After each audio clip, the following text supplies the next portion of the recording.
How's it going, everyone? So we finally reached the end of 21, so now it's time to start talking about the 2022 releases and which ones I am excited for. Real quick, if you like movie videos, be sure to subscribe and hit the bell to get notified whenever new movie-related videos come out. 2022 is full of movies to be excited for, so that means there's going to be a lot of videos.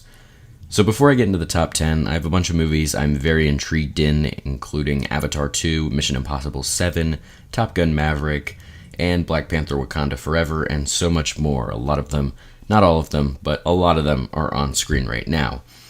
Also, Killers of the Flower Moon would 100% be on this list, and probably at number 2, if I was 100% sure that it was coming out this year.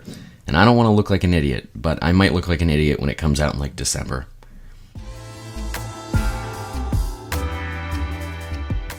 Alright, so Halloween Ends. So, the original Halloween is one of my favorite horror films of all time. I love slasher films. Halloween 2018 was really great. I think I had so much fun with it, and I also think that Halloween Kills was very okay. I know some people hated it, some people just did not like it. I actually found it to be pretty okay. It had a lot of great kills. I wasn't going in expecting Shakespeare. I went in expecting some great kills, and it had that, and Michael Myers was menacing. It did feel like the second to last part of a movie trilogy, which it should feel like its own thing, but instead it didn't. But I'm just very excited to see this sort of final battle between Laurie and Michael.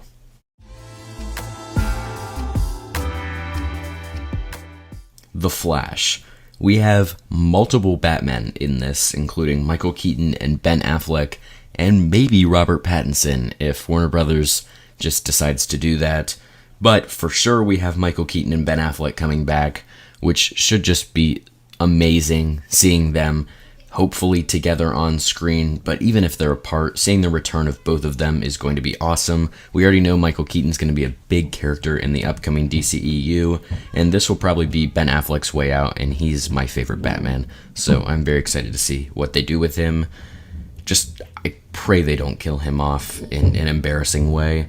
We have other multiverse characters like Supergirl as well coming into this, and I'm sure many more, and that should just be a lot of fun.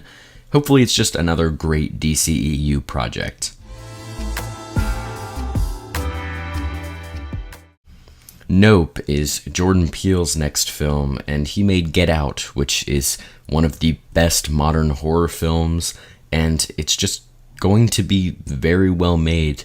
I haven't seen Us yet, so maybe my opinion on that will change after seeing that, but looking at the cast as well, you have Steven Yeun, Daniel Kaluuya, Keke Palmer. Specifically, Steven Yeun and Daniel Kaluuya, I think, are two of the best actors working today. Steven Yeun just got an Oscar nomination, and Daniel Kaluuya just won an Oscar, so they are just both very good at what they're doing, and I'm just very excited to see them. Specifically, Steven Yeun, because we've already seen Daniel Kaluuya work with Jordan Peele, but I'm very excited to see Steven Yeun and Jordan Peele and sort of how they mix. Thor: Love and Thunder, it's going to be just a great comedy. That's really honestly it. It could end up being one of the best Marvel projects of next year, but for now, I'm just going into it expecting something that's just really cool. Thor Ragnarok is one of my favorite MCU movies, and is probably the funniest MCU movie by quite a bit. I love Taika Waititi's humor, and he's coming back, so that should be cool. And Bale as Gore is going to be absolutely amazing. I love Christian Bale. He's one of my favorite actors, and just seeing him come in as a villain is going to be really cool, considering the last time we saw him in a comic book movie, he was Batman. And also the Lady Thor run in the comics was just very well done.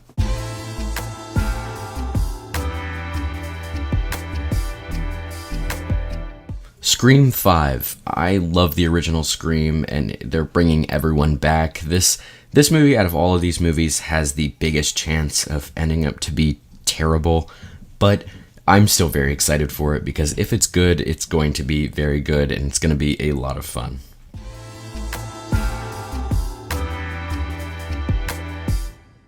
Doctor Strange in the Multiverse of Madness. We have Doctor Strange, Wanda, Wong, and Mordo all in this movie together, and a ton of multiverse characters are coming. You also have America Chavez and more. It's just going to be incredible for comic book fans, sort of like how Spider-Man No Way Home and Avengers Endgame both were. And then Sam Raimi, he's not in my top 10 favorite directors, but I do really like his stuff, specifically Spider-Man 1, 2, and Evil Dead 2. I think that those movies are all great. The Northman is Lighthouse director Robert Eggers' next movie. He's one of the best directors working currently. It's got Skarsgård, Kidman, Anya Taylor-Joy, and Willem Dafoe, and so much more in this brutal Viking movie. What more could you want from this? It's just going to be very well done, and I'm sure it's going to be very trippy as well.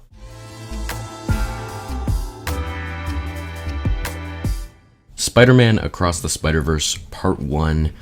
The first Spider-Verse movie is probably the best Spider-Man movie as of now, and all of the cast and crew are coming back, plus more. We've got Spider-Man 2099 coming.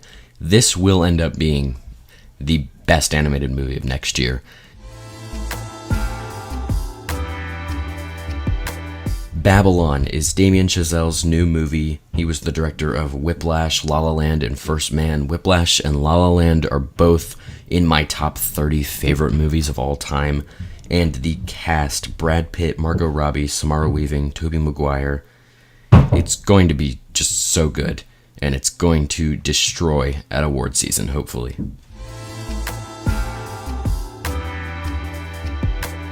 I think everybody has this in their top 3 most anticipated movies of 2022. It just looks so cool. It's a return to form for Batman. Robert Pattinson looks amazing. He's such a good actor. It's just going to be awesome. Next year should be a huge year for film, and I'm very excited to see what happens. Thank you all for watching. Be sure to subscribe, and see you guys.